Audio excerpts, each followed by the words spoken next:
আসসালামু আলাইকুম দর্শক, my first home the blog চ্যানেলের আজকের এই ভিডিওটি তাদের জন্য যারা ভারতে পাট এক্সপোর্ট করে থাকেন এবং যারা বাংলাদেশ থেকে পাট ইম্পোর্ট করেন ভারতীয় পাট ব্যবসায়ী। প্রিয় দর্শক, আজকের এই ভিডিওর মাধ্যমে আপনাদের জানিয়ে দেওয়া হবে ভারতের পশ্চিমবঙ্গের কয়েকটি জেলার পাটের বাজার দর।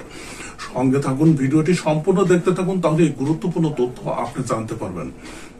আর প্রিয় দর্শক, সবার প্রথমে জানিয়ে দিচ্ছি ভারতের নদিয়ার করিমপুরের বর্তমান পাটের বাজার দর। প্রিয় দর্শক, নদিয়ার করিমপুরের TD5 পাট বর্তমানে বিক্রি হচ্ছে, যেটি প্রতি কুইন্টাল 4,750 রুপি থেকে 4,800 রুপি পর্যন্ত।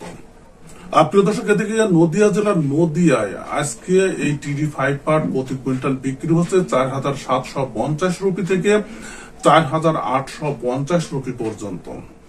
এছাড়া উত্তর দিনাজপুরের রায়গঞ্জে বর্তমানে TD5 পাটের বাজার দর প্রতি কুইন্টাল 5,100 রুপি থেকে 5,200 রুপি পর্যন্ত।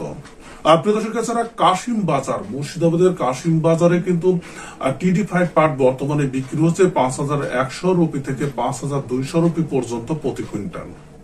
এছাড়া উত্তর দিনাজপুরের কালিয়াগঞ্জে বর্তমানে TD5 পাট প্রতি কুইন্টাল বিক্রি হচ্ছে 5,100 রুপি থেকে 5,200 রুপি পর্যন্ত।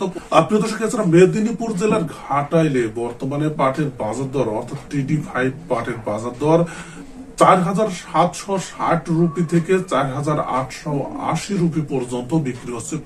প্রিয় দর্শক, সঙ্গে থাকুন, তাহলে প্রত্যেক দিনই ভারতের পশ্চিমবঙ্গের পাটের বাজার দর সম্পর্কে এই দারুণ আপডেট আপনি জানতে পারবেন। ভিডিওটি দেখার জন্য আপনাদের সবাইকে ধন্যবাদ জানাচ্ছি।